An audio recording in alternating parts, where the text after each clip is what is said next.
Hi, I'm David. And I'm Brittany. And this is our son Daniel. And this is our tiny house mansion. We wanted to give you a tour. This is our living room. We built it so that it could spaciously fit a lot of people. Right now it's still under construction. We have a partial couch, but we'd like to either have an L or a wraparound here. We put big windows right here in the living room so that while you're visiting, it won't feel confined at all. This is a giant picture window, which is nice. Both of these windows open to let a nice breeze through. So we can open them for some cross ventilation right here. The high ceiling in the living room makes it not feel so tiny. Having this high ceiling in here really helps people to feel like it's a lot more spacious in the house. So we stop the loft right over the kitchen. And then we have two small windows up here that just let a little bit extra light in and help it feel more like you're not really confined in this space. This is our wood stove. It's a nice small size, and yet it's still big enough to fit decently sized logs in. The main reason for us getting this was because it had such a low clearance to the wall. We could put it so close and keep it out of the way. Then we have our nice spacious countertop. We make a lot of food. Food preparation is really important in a family, and so we wanted to have countertop space, both sides of the sink, nice big sink, and still have an area to work on with the stove. In fact, we built this little slide out island so that if we need a little bit more countertop space, we can just slide this out, use it, and then once we're done, put it away.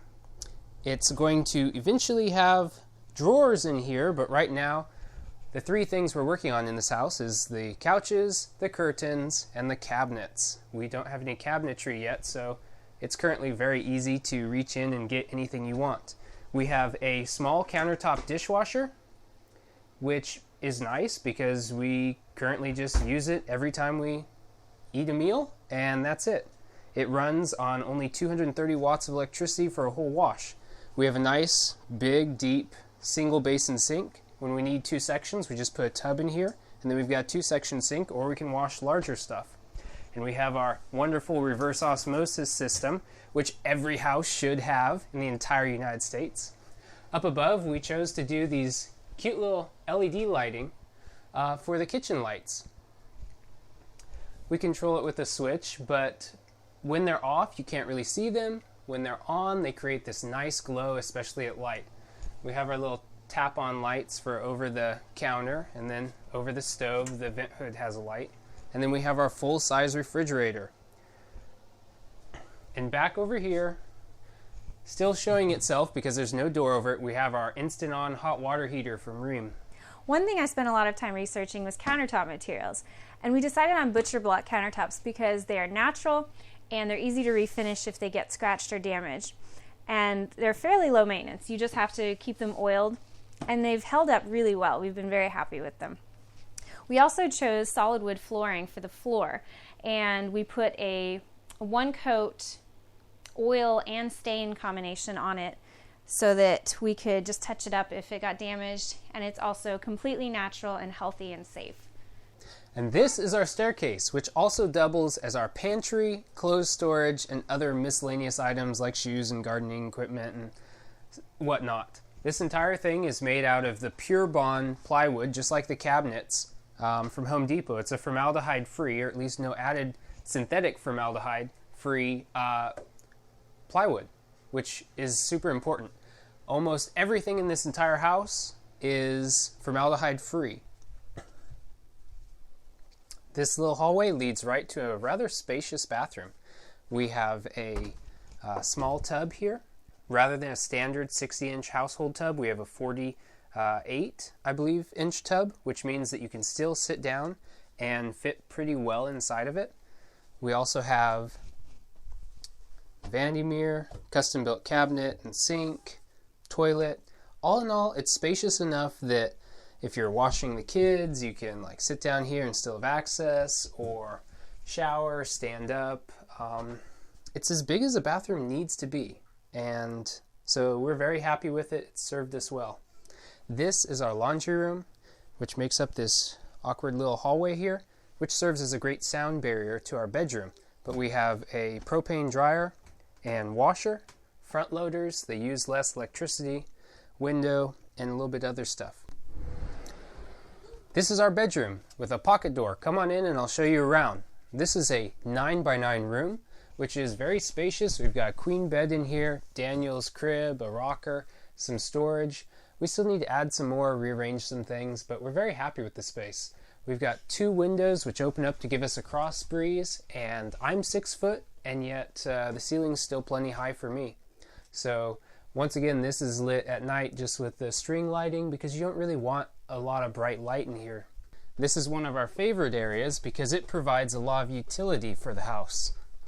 A lot of tiny houses don't have room for projects, and this loft is big enough for all of our projects. We have desks up here for computer work, for kids to do projects on. We have sewing space, cupboards, storage, and we have plans for a second bedroom. As the kids get older, you're going to need a second bedroom for the kids, and so this right here can be walled off into a bedroom. It's designed for future expansion, but right now we just have it as a loft area with an extra bed for napping or something if one of us want to come up here and take a nap. We have lots of windows up here so that we can easily ventilate the whole house in the summer.